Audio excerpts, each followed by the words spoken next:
বলকানের এক বিস্তীর্ণ পর্বতমালা। এখানে পাথরের বুক চিরে উঠে দাঁড়িয়েছে আগ্নেয় শৃঙ্গ, যেখানে আগুনের শিখা ফিসফিস করে বলে হারিয়ে যাওয়া এক অতিপ্রাকৃত গল্প।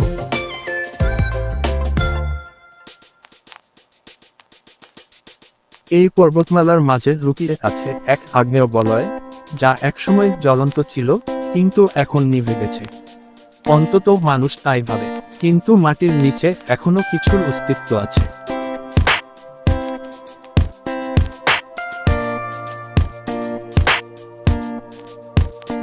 কিছু যা ধীরে ধীরে জেগে উঠছে। শতাব্দীর আগে এই পর্বতমালার নিচে ছিল এক বিশাল আগ্নেয়গিরি, বলকানথ। তার আগুন ছিল দেবতার মতো শক্তিশালী, তার শিখা ছিল নরকের মতো ধ্বংসাত্মক।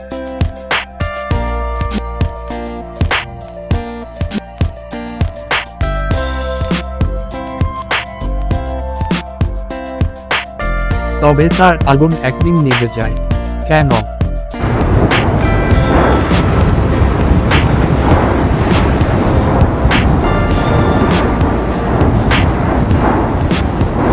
কারণ এক অজানা শক্তি তাকে বেঁধে ফেলেছিল, আগুনকে শৃঙ্খলিত করেছিল। গাথা বলে, যখন আগ্নেয়গিরির অগ্নি নিভে গেল, তখন তার শিখাগুলো হারিয়ে যায়নি।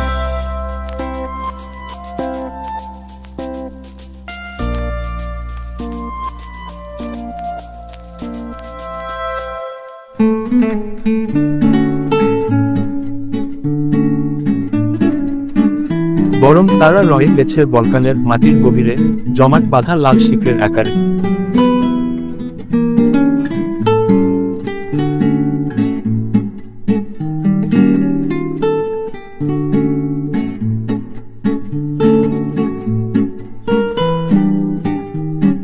তারা নিঃশব্দে অপেক্ষা করছে তাদের প্রকৃত রূপে ফিরে আসার জন্য।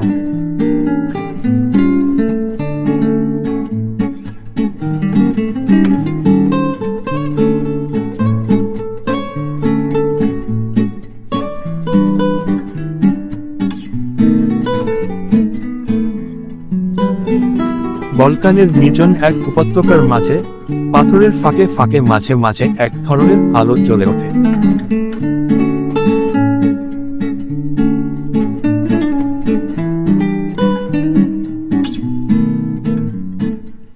কিন্তু কেউ জানে না, এক রাতে সেই আগুন আবার জেগে উঠবে। যখন লাল চাঁদ আকাশে ওঠে, তখন পুরো উপত্যকা যেন জ্বলতে শুরু করে।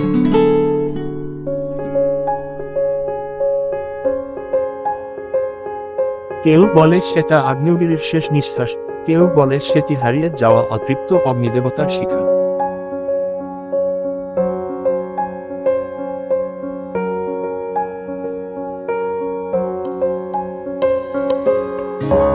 মাটির নিচ থেকে শোনা যায় এক বিকট শব্দ, ফাটল ধরে যায় পাথরে, ফুটে ওঠে লাল আগুনের রেখা।